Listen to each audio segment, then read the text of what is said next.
غیر ملکی امداد پر انحصار نے کمزور کر دیا اور ہم نے اپنی قوت کو نہیں پہچانا۔ بیساکھیوں سے چلنے والا اعتماد کھو دیتا ہے۔ وزیر اعظم عمران خان کا کراچی شپ یارڈ میں شپ لفٹ اینڈ ٹرانسفر سسٹم کی افتتاحی تقریب سے خطاب۔ وزیر اعظم نے کہا ملک درست راستے پر ہے، اپنے پیروں پر کھڑے ہونے کی کوشش کر رہے ہیں۔ انہوں نے مزید کہا کہ منی لانڈرنگ روکنے کی پوری کوشش کر رہے ہیں، غیر قانونی طور پر ڈالرز ملک سے باہر نہیں جانے دیں گے۔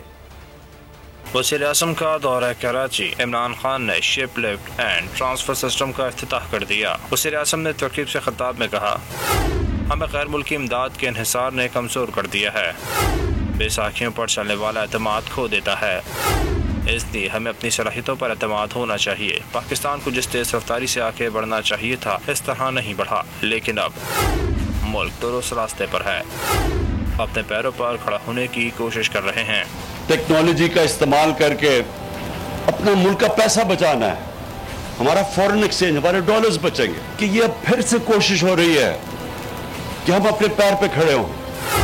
عمران خان نے کہا ایکسپورٹ بڑھانے کے لیے ہر ممکن اقدامات کریں گے اور منی لانڈرنگ روکنے کی پوری کوشش کر رہے ہیں تاکہ غیر قانونی طور پر ڈالرز ملک سے باہر نہ جائیں۔ ایکسپورٹس کو ہم نے پروموٹ کرنا ہے، اوورسیز پاکستانیز کو انکریج کرنا ہے کہ وہ ریمیٹنسز بینکنگ چینل سے بھیجیں، پیسہ بھیجیں جیسے ڈالرز پاکستان میں آئے۔ منی لانڈرنگ روکنی ہے، جو ہم پوری کوشش کر رہے ہیں۔ اب منی لانڈرنگ روکنے کا مطلب کہ اس ملک سے ڈالرز غیر قانونی طور پہ ملک سے باہر نہ جائیں۔